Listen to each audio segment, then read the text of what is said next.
दोस्तों आज के इस वीडियो के अंदर हम आप सभी के साथ में अपनी क्लास 7th की हिस्ट्री सब्जेक्ट के चैप्टर नंबर 3 के पार्ट 2 को डिस्कस करने वाले हैं। और अगर आपने अभी तक पार्ट 2 की वीडियो को नहीं देखा, पार्ट 1 की वीडियो को नहीं देखा, तो एक बार जाके फटाफट से उसको देख लेना। और हमारी पिछली वीडियोज़ को भी अगर आपने नहीं देखा तो एक बार उनको भी देख लो, आपको बहुत ज़्यादा हेल्प यहाँ पे होगी। ठीक है, बाकी चलो यार हम आज के पार्ट को यहाँ पे कंटिन्यू करते हैं। तो कहता है इन 1236 सुल्तान इल्तुतमिश डॉटर रजैया became Sultan. The chronicles of the age Minhaj-e-Siraj recognized that she was more able to qualified than all her brothers। अब यहाँ पे आप सभी को बताते हैं कि भाई जो आपका 1236 का टाइम था, इस टाइम पे जो आपका सुल्तान इल्तुतमिश था ना, उसकी जो यहाँ पे लड़की थी जिसका नाम रजैया था, वो क्या बन चुकी थी? सुल्तान यानी कि राजा बन चुकी थी। ठीक है, अब यहाँ का जो इस टाइम का यानी कि क्रॉनिकल था, यानी कि जो भाई लिखता है कि भाई अब कौन राजा बना है, उसने क्या क्या काम किए हैं, जो लेखक होता है वो कौन था? मिनहाज-ई-सिराज। इसने क्या बात यहाँ पे लिखी और क्या बात इसने यहाँ पे रिकॉग्नाइज की कि भाई जो ये आपकी रजैया थी, ये इसके सभी भाई बहनों में सबसे अच्छी थी और सबसे अच्छे काम को हैंडल कर लेती थी। ठीक है, but he was not comfortable at the having a queen as ruler. But वो इस बात से सहमत नहीं था कि भाई ये जो थी ना, ये क्या बने? एक राजा बने और राजा के कारोबारों को संभाले। ठीक है, nor were the nobles happy at her attempts to rule independently, she was removed from the throne in the 1240। अब यहाँ पे कह रहे हैं कि भाई कोई भी यहाँ पे खुश नहीं था कि भाई जो हमारी सुल्तान क्या बनी है, एक लड़की बनी है या फिर एक वुमेन बनी है। यहाँ पे बाकी जो भी और भी हमारे दरबार के अंदर आपको पता है बैठते थे लोग, वो भी यही सोचते थे और इसी कारण से उनको 1240 के अंदर कहाँ से हटा दिया गया? उनकी राजगद्दी से। ठीक है, अब आपको आगे कहता है व्हाट मिनहाज-ई-सिराज थॉट अबाउट रजैया। जो मिनहाज-ई-सिराज था वो रजैया के बारे में क्या बातें यहाँ पे सोचता था, तो चलो एक बार उन बातों को भी यहाँ पे जान लेते हैं। तो कहता है Minhaj-i-Siraj thought that the queen's rule went against the ideal social order created by God. अब यहाँ पे कह रहा है कि जो मिनहाज-ई-सिराज था उसका ये मानना था कि भाई अगर कोई लड़की यहाँ पे राज करती है तो ये उसके बिल्कुल खिलाफ जाता है कि जो कि हमारे भगवान ने हमें बता रखा है कि भाई हमेशा जो लड़के हैं वही राज करेंगे, लड़कियां राज नहीं करेंगी। तो मिनहाज-ई-सिराज का ऐसा मानना था। बाकी मैंने आपको कल वाले पार्ट के अंदर भी इस बात को समझाया था कि भाई जो वो लोग थे क्या प्रिजर्व करते थे? अपने सोशल ऑर्डर को, और जो तारीख को लिखते थे वो आपको यहाँ पे पता होना चाहिए उस बात का, जो मैंने कल आपको समझाई थी। ठीक है, अब कह रहे हैं in which women were suppose to be subordinate to the man, he therefore asked in the register of the God creation since her accounts did not fall under the column of men, how did she again from all of her excellence qualifies। अब यहाँ पे आप सभी को बता रहे हैं कि भाई जो मिनहाज-ई-सिराज थे उनका यही मानना था कि भाई जो ये हमारी वुमेन होती हैं ये हमारे मैन के नीचे होती हैं थोड़ी सी।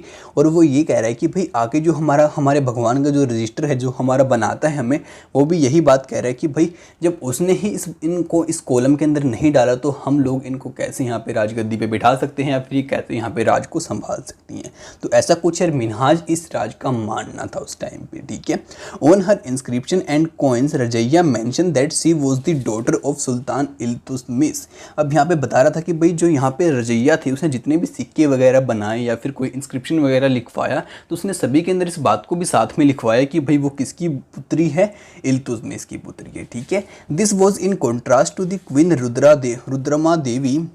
हम यहाँ पे बता रहा है कि भाई ये बिल्कुल इसके विपरीत है। किसकी विपरीत है? आपकी जो रुद्रमा देवी बनी थी, आपकी ये भी एक क्वीन बनी थी। कब बनी थी? 1262 से 1289 तक। कहाँ की बनी थी? आपकी ककतैया डायनेस्टी की, जो कि आपकी कहाँ है?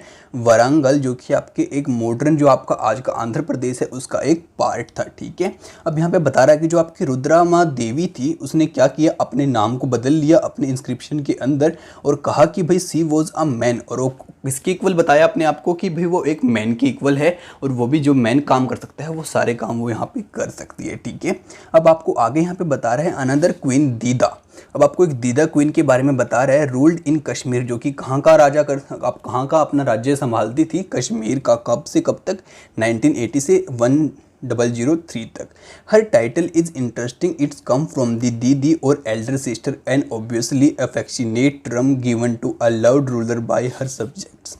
अब यहाँ पे बता रहा है कि भाई अब ये जो इसका नाम निकल के आया ना, ये भाई दीदा, ये कहाँ से निकल के आया कि जो हम बोलते हैं ना हमारी बड़ी सिस्टर को कि भाई दीदी, तो ये नाम उन्होंने वहाँ से लिया। तो इससे हम समझ सकते हैं कि जो उसके नीचे लोग काम करते थे उसको प्यार से यहाँ पे दीदा बुलाते थे, ठीक है।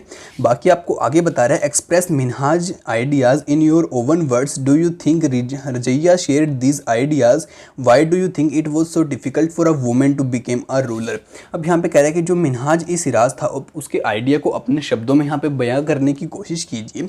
साथ में एक बात को भी बताइए कि भाई जो यहाँ पे रजैया अपने साथ में आइडिया शेयर कर रही थी, क्या वो सही था या फिर नहीं था, और क्या क्यों डिफ़िकल्ट ये चीज़ उस टाइम पे होती थी कि भाई जो हमारी वुमेन थी वो राजा नहीं बन पाती थी, ठीक है।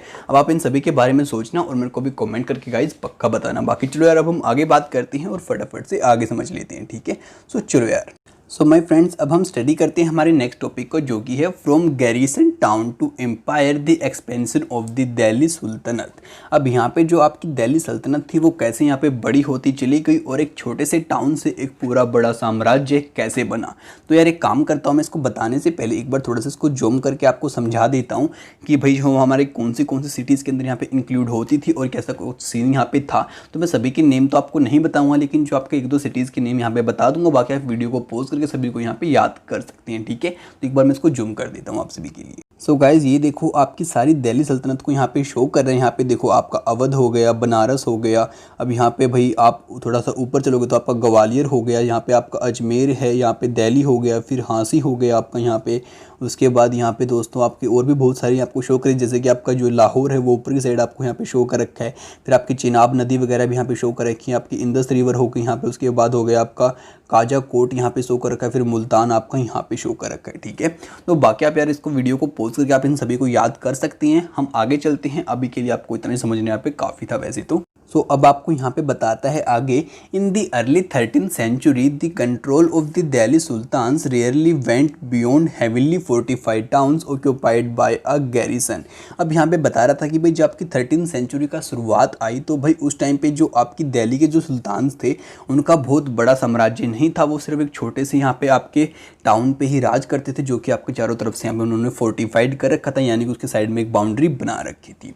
The Sultan seldom controlled the hinterland of the cities and were therefore dependent upon the trade, tribute और the plunder for the supplies। और यहाँ पे बता रहा था कि भाई जो सुल्तान थे उस टाइम पे क्या करते थे कि भाई वो मतलब ज़्यादातर लोगों के ऊपर डिपेंड नहीं रहते थे कि भाई लोग हमें टैक्स देंगे वो देंगे। वो क्या करते थे भाई, ज़्यादातर वो डिपेंड रहते थे अपने व्यापार के ऊपर, जो उन्होंने भाई लोगों से गिफ्ट वो लोग लेते थे उसके ऊपर, या फिर रहते थे कि वो भाई हम किसी के ऊपर अटैक करें और उसको लूट के वहाँ से आ जाए, आई मीन उसका प्लंडर यहाँ पे कर ले। अब आपको यहाँ पे मतलब बताता है सबसे पहले हिंटरलैंड का मतलब क्या होता है, ठीक है। मेरे को पक्का पता था आपके माइंड में क्वेश्चन आया भी होगा और मैंने इसका आंसर अभी आपको इसलिए नहीं दिया, अब मैं आपको यहाँ पे इसके अंदर इसको समझाने वाला हूँ डिटेल में। तो कहता है the land adjacent to a city और a port that supply it with the goods and services. आपकी वो भूमि जो कि आपके बिल्कुल शहर के आसपास के क्षेत्र की होती है, या फिर ऐसा कोई आपका पोर्ट जो हमें किसकी सप्लाई करता है, गुड्स हो गई हमारी या फिर कोई सर्विस हो गई अच्छी खासी, ठीक है। तो अब आप इसका मतलब यहाँ पे समझ चुके होंगे। अब कहते हैं controlling garrison town is distant Bengal and Sindh from Delhi was extremely difficult. अब आपको यहाँ पे बताता कि भाई जो आपके गैरिसन टाउन्स थे, जैसे कि भाई आपके बंगाल के हो गए फिर सिंध के हो गए, उनको दिल्ली से कंट्रोल करना बहुत ज़्यादा डिफिकल्ट टास्क यहाँ पे रहता था। किसके लिए, हमारे सुल्तान्स के लिए। Rebellion war even bad weathers could snap fragile communication routes.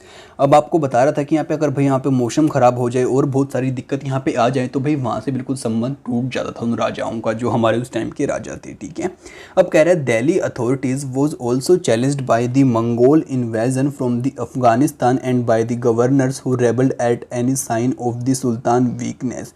अब यहाँ पे बता रहा था कि भाई जो यहाँ पे दिल्ली की अथॉरिटी थी, हम मानो ये आपका दिल्ली का साम्राज्य है, इसको एक तो भाई किसका खतरा था उस टाइम पे, एक तो आपके मंगोल का जो कि आपके अफ़गानिस्तान से आके यहाँ पे दिल्ली के ऊपर आक्रमण करना चाहते थे, और साथ में यार उन जो वहाँ के जो वो वाले आपके गवर्नर थे ना जो चाहते थे कि भाई राजा थोड़ा सा वीक हो जाए और हम क्या करें अपने आप को ही एक राजा बना ले यहाँ पे, ठीक है। उन गवर्नर से भी बहुत ज़्यादा खतरा यहाँ पे किसको था, हमारे सुल्तान को और हमारे दिल्ली सल्तनत को, ठीक है। The sultan barely survived these challenges, its consolidations occur during the reason of the Ghiyasuddin Balban. और यहाँ पे आप सभी को बताता है कि भाई ये जो आपके बहुत सारे मतलब कि राजा थे इस बात को नहीं सह पाए, नहीं वो कर पाए।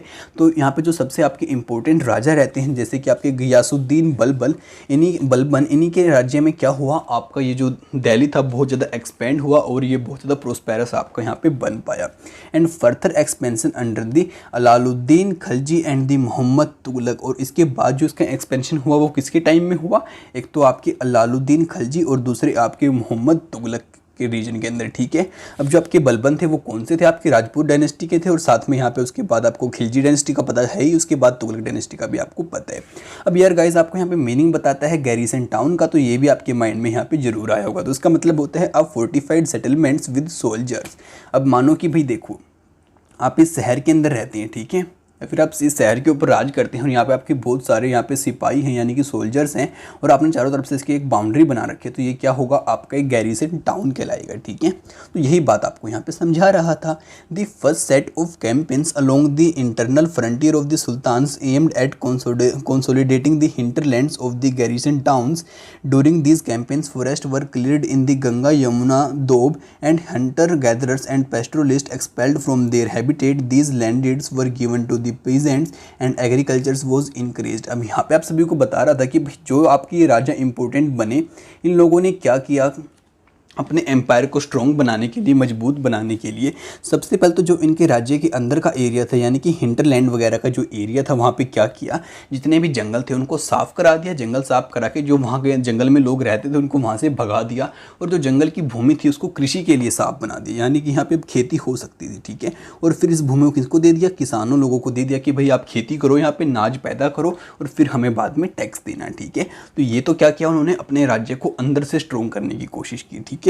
उसके बाद बताते हैं new fortress garrison towns and the towns were established to protect trade routes and to promote the regional trade. और उसके बाद नए गैरिसन टाउन्स भी बनाए गए जो कि उनके यहाँ पे ट्रेड को, व्यापार को और ज़्यादा बड़ा बनने में हेल्प कर सके और ट्रेड रूट्स पर उनका कब्जा जमा सके।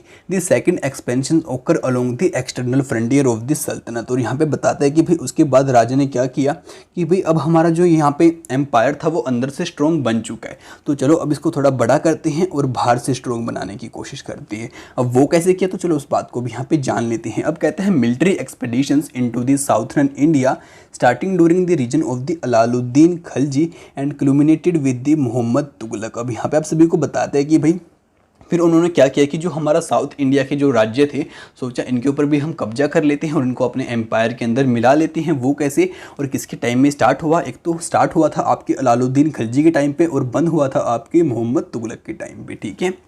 In their campaigns, Sultan's army captured elephant, horses and the slaves and they carried away precious metals। और ये सभी जो आपके अटैक होते थे इनके अंदर राजा क्या चीज़ अपने साथ में लेके आते थे, एक तो भाई जो वहाँ पे हाथी होते थे, घोड़े होते थे, नौकर होते थे और भी बहुत सारे कीमती आभूषण वगैरह हो गए, हीरे जवाहरात हो गए, उन सभी को अपने साथ में लेके आते थे। By the end of the Muhammad Tughlaq region 150 year after somewhat humble beginning, the armies of the Delhi Sultanate had marched across a huge part of the subcontinent. They had defeated rival armies। और यहाँ पे बता रहे हैं कि भाई जो आपके मोहम्मद तुगलक थे ना, उनके रीजन में 150 साल के अंदर अंदर क्या हो गया भाई, बिल्कुल तबाही ही मच गई, यानी कि बहुत सारे यहाँ पे सब कॉन्टिनेंट्स के अंदर कैंपेन्स यहाँ पे चलाए गए और साथ में बहुत सारे राज्यों को अपने अंदर मिला लिया गया और बहुत सारी बड़ी बड़ी सेनाओं को यहाँ पे हरा दिया गया, ठीक है। अब आपको कहता है एंड सीज सिटी द सल्तनत collected tax from the peasantry and dispersed the justice in its realm, but how complete and effective was it control over such a vast territory. अब यहाँ पे कह रहा था कि भाई अब वो लोग क्या करते थे, टैक्स जो वहाँ के जो किसान काम करते थे उसमें टैक्स लेते थे और साथ में बदले में क्या देते थे उनको, अच्छा न्यायप्रिय शासन और उनके साथ में यार होनेस्टी, ठीक है। अब बाकी आपको बता रहा था कि भाई जो अब उनका एम्पायर था पहले इतना था, अब बहुत बड़ा बन चुका था, तो उसको कंट्रोल करने में भी जो हमारा राजा था उसको प्रॉब्लम पक्का आती होगी, तो उसको कंट्रोल वो कैसे करते थे। तो चलो अब हम आगे चल के इस बात को भी जानेंगे, लेकिन उससे पहले मैं आपको इस मैप को जूम करके उस बात को समझा देता हूँ कि भाई कैसे कैसे उन लोगों ने वहाँ पे अटैक किए और किस टाइम पे अटैक किए, ठीक है। तो चलो इसको जूम करते हैं। तो देखो आपको ये शो कर रखा है, ये तो हो गया आपका दिल्ली। उसके बाद 13 जो आपका 2013 तक आपका अटैक कहाँ पे किया, यहाँ पे गए आपके वारंगल, जो कि आपका कौन सा पार्ट है, अभी आपके जो आंध्र प्रदेश है उसका पार्ट है। अब यहाँ पे बाकी भी आपको शो कर रखे हैं, गुजरात के ऊपर कब किया आपके 1299 में, और भी आपके बहुत सारे यहाँ पे शो कर रखे हैं। तो आप इस मैप को पूरा यहाँ पे समझ लेना और गाइज याद कर लेना, ठीक है। अब यहाँ पे आपका देवागिरी था, वहाँ पे भी बहुत बार यहाँ पे कैंपेन्स वगैरह चलाए गए। तो यार आपका पूरा मैप यही शो कर रहा है कि भाई कहाँ कहाँ से वो आर्मी गई और कैसे कैसे उन लोगों ने अटैक किए हमारे दिल्ली से बाकी एरियाज़ को अपने कब्जे में यहाँ पे लेने के लिए। बाकी चलो यार अब हम आगे चलते हैं और फटाफट से आगे स्टडी करें। अब गाइज आपको आगे बताते हैं Quwwat al Islam mosque and the minaret built during the last decade of the 12th century. अब आपकी जो यहाँ पे कुवैत अल इस्लाम मॉस्क्यू है और साथ में जो मीनारे वगैरह हैं ये सभी आपकी 12th सेंचुरी के एंड में बनाई गई। This was the congregational mosque of the first city built by the Delhi sultans. और यहाँ पे बता रहा है कि भाई ये जो आपकी मॉस्क्यू थी ये सबसे पहली मॉस्क्यू थी जो कि आपके दिल्ली के सुल्तान्स के द्वारा बनाई गई थी, ठीक है। डिस्क्राइब इन दी क्रॉनिकल्स आ दिल्ली ई कुहान। और यहाँ पे बता रहा है कि भाई जो आपका क्रॉनिकल्स थे वहाँ पे दिल्ली ही कुहान था, उसमें इसको बताया गया था और ये आपकी सबसे पुरानी सिटी थी, आप इस बात को जानते हैं। The mosque was enlarged by the Iltutmish and the Alauddin Khalji. The minar was built by the two sultans Qutbuddin Aibak and Iltutmish. अब यहाँ पे बताता है कि भाई ये जो आपके सुल्तान थे ना इल्तुतमिश और अलाउद्दीन खलजी, इन्होंने इसको थोड़ा और बड़ा यहाँ पे कर दिया। और साथ में जो आपकी ये मीनार थी ना गाइस, इसको भाई कुतुबुद्दीन ऐबक और इल्तुतमिश ने भाई इसकी जो मीनार थी वो उसको बिल्ड कराया था, ठीक है। बाकी अब हम स्टडी करते हैं आपकी मस्जिद के बारे में। तो चलो एक बार मस्जिद को भी यहाँ पे जान लेते हैं, ठीक है। तो अब कहता है a mosque is called a masjid in the Arabic literally a place where a Muslim prostrate his reverence to Allah. अब यहाँ पे आप सभी को बताता है कि भाई जो आपकी मॉस्क्यू होती है हम इसी को क्या कहते हैं, आपकी मस्जिद कहते हैं अरबिक भाषा के अंदर। और यहाँ पे कहता है कि भाई ये वो जगह होती हैं जहाँ पे आपके जो ये मुस्लिम लोग होते हैं ये अल्लाह को याद करते हैं, अल्लाह से फरियाद करते हैं। इन आ कॉन्ग्रेगेशनल मॉस्क्यू मस्जिद ई जमाई और Jama Masjid Muslim read their prayers namaz together. Members of this congregation choose the most respected learn males as their leader. और यहाँ पे बता रहा था भाई आप सभी को कि भाई यहाँ पे लोग क्या थे, एक साथ में बैठ के जो मुस्लिम धर्म के लोग थे वो नमाज वगैरह पढ़ते थे। और साथ में भाई यहाँ पे जो आपके काफ़ी ज्ञानी ध्यानी लोग होते थे उनको क्या चुनते थे, अपना लीडर, जिसको क्या कहते हैं, इमाम। For the rituals of prayers he also deliver the sermons khutba during their the Friday prayer. और यहाँ पे बताता था कि भाई जो वहाँ पे उसको कोई गिफ्ट वगैरह भी ये लोग दिया करते थे, जो कि उनका यहाँ पे एल्डर लोग हो आई मीन जो वहाँ का इनका लीडर लोग होते थे उनको। During prayer Muslim stand facing Mecca in India, this is to the west, this is called the qibla. अब यहाँ पे आप सभी को बताते हैं कि भाई जो मुस्लिम लोग प्रेयर करते हैं तो भाई वो मिक्का की तरफ अपने फेस को करके करते हैं। और जो अगर हम इंडिया की बात करें तो वो चीज़ आपकी कहाँ पे होती है, वेस्ट के अंदर होती है, और उसको हम क्या कहते हैं, किबला बोलते हैं। अब आपको यहाँ पे आगे कहते हैं Begumpuri mosque build in the reason of the Muhammad Tughlaq. जो आपकी बेगमपुरी मॉस्क्यू थी या फिर मस्जिद थी वो कब बनाई गई थी, आपके किसके रीजन के अंदर, आपके मोहम्मद तुगलक के रीजन के अंदर। Was the main mosque of the Jahapanah the century of the world his new capital in the Delhi. और यहाँ पे बताता है कि भाई जो दिल्ली की नई कैपिटल आपकी उनकी बनी थी उसके अंदर इसको बनाया गया था, ठीक है। The Delhi sultans build several mosque in the cities all over the subcontinent. These demonstrated their claims to the protector of the Islam and the Muslim. अब यहाँ पे बताता है कि जो भी दिल्ली के सुल्तान थे उन्होंने अलग अलग जगह पे अलग अलग उनकी जो मस्जिद थी या फिर मैं बोलूँ कि मॉस्क्यू थे उनको बनवाया था। वो इस बात को यहाँ पे शो करता है कि भाई वो मुस्लिम धर्म को यहाँ पे बचा के रखना चाहते थे और उसको यहाँ पे क्या करते थे कि वो हमारे मुस्लिम धर्म पे और ज़्यादा फैले, ठीक है। अब आगे कहते हैं mosque also help to create the sense of community of believers. और जो आपका मॉस्क्यू है वो लोगों के बीच में ये बात भी फैलाते हैं कि भाई हम सभी इसके अंदर विश्वास करते हैं। बाकी चलो यार अब हम आगे बात करते हैं। तो आगे आपको कहता है Moth ki Masjid built in the reason of the Sikandar Lodi by his minister. जो आपकी मौत की मस्जिद है वो कहाँ बनाई गई थी, मतलब कि आपका जो यहाँ पे सिकदर था, सिकदर लोधी जो कि एक मिनिस्टर था आपका, उसके रीजन के अंदर इस चीज़ को बनाया गया था। He shared a belief system that a code of conduct it was necessary to reins for this idea of community because Muslims came from a variety of backgrounds. और यहाँ पे बताते हैं कि भाई जो हम मुस्लिम लोग होते हैं वो अलग अलग यहाँ पे बैकग्राउंड से आते हैं और यहाँ पे आके हम सभी एक जैसे हो जाते हैं, अल्लाह के सामने हम एक समान हो जाते हैं, आई मीन हम सब एक हो जाते हैं यहाँ पे आके, ठीक है। बाकी चलो यार अब हम आगे बात करते हैं। तो आगे आपको कहता है mosque of the Jamali Kamli built in the late 1520s। अब आपको यहाँ पे शो कर रखी है आपकी जमाली कमाली मस्जिद जो कि आपकी लेट 1520s के अंदर यहाँ पे बनाई गई थी, ठीक है। हम कहता है compare figure 2, 3rd and 4th and 5th, what similarities and difference do you have noticed among the mosques?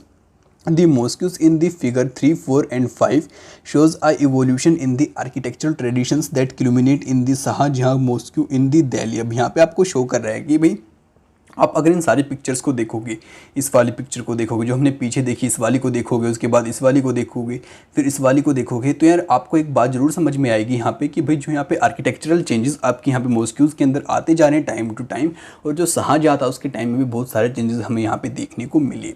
बाकी चलो यार गाइज, अब हम स्टडी करते हैं हमारे नेक्स्ट टॉपिक को, जो कि हमें कहता है a closer look administration and the consolidation under the Khalji and the Tughlaqs, कि जो आपके खलजी का टाइम था और तुगलक का टाइम था, वहाँ पे कैसे आपका जो राज्य था इतना ज़्यादा बड़ा हो गया और कैसे वो लोग इसको कंट्रोल करते थे, वहाँ पे अपने प्रशासन की व्यवस्था को कैसे वो लोग मेंटेन रखते थे। ठीक है, तो चलो यार इस बात को भी यहाँ पे अब जान लेते हैं। अब कहता है the consolidation of a kingdom as vast as the Delhi sultanate needed reliable governors and administrator rather than an appointing aristocrats and the landed chieftains as governors. The early Delhi sultans, especially Iltutmish, favored their special slaves purchased for the military service called the Bandagan in Persian. They were carefully trained to man some of the most important political officers in the kingdom, since they were totally dependent upon their masters. The Sultan could trust and rely upon them. अब यहाँ पे आप सभी को बताते हैं कि भाई यहाँ पे अब इतना बड़ा आपका दिल्ली सल्तनत यहाँ पे बन चुकी थी, तो उसको कंट्रोल करने के लिए जो आपके राजा लोग यहाँ पे रहते थे, आई मीन जो सुल्तान थे, उनको एक अच्छी यहाँ पे जो उसके ऊपर वो भरोसा कर सके, ऐसे मंत्रियों की या फिर ऐसे गवर्नर्स की या फिर ऐसे एडमिनिस्ट्रेटर की क्या थी, रिक्वायरमेंट थी। ठीक है, तो यार उसके लिए वो लोग ऐसे किसी को नहीं चुन सकते कि भाई ये यहाँ पे इसका पुत्र है तो हमने इसको चुन लिया, या फिर हम इसको चुन लेते हैं, इसको चुन लेते हैं, ऐसा नहीं कर सकते थे वो। तो यहाँ पे बताते हैं कि जो इल्तुतमिश था वो क्या करता था कि भाई जो उसके नौकर लोग होते थे, आई मीन जिनके ऊपर उसको बहुत ज़्यादा भरोसा होता था और जो कि मिलिट्री सर्विस को प्रोवाइड करते थे, और बदले में वो उनके यहाँ पे पूरा का पूरा ध्यान रखता था, उनके परिवार का भी और उनका भी, तो उनके ऊपर यार वो भरोसा कर सकता था और उन्हीं को वहाँ पे ऑफिसर्स लेवल की पोस्ट वो देता था और पहले उनको ट्रेन भी वहाँ पे किया जाता था। ठीक है, तो यही कुछ बातें आपको यहाँ पे बता रहा है अभी तक, और जो आपके राजा थे वो उनके ऊपर अपना पूरा भरोसा यहाँ पे कर सकते थे। ठीक है, तो यार अभी के लिए आप इस बात को समझिए अभी तक और इतना ही जानिए। आज के पार्ट को हम यहीं पे एंड करते हैं, और आप इस बात को सोचना कि राजा अगर उनके ऊपर भरोसा यहाँ पे करता था तो वो क्या कुछ सीन उनके साथ में आगे चल के रहता था और क्या कुछ नहीं रहता था। ठीक है यार, जो भी कुछ था मेरे को कमेंट करके आप लोग पक्का बताना। बाकी आप सभी से मिलते हैं अगली वीडियो में जल्दी, तब तक के लिए दोस्तों बाय बाय, और आप सभी लोग खुश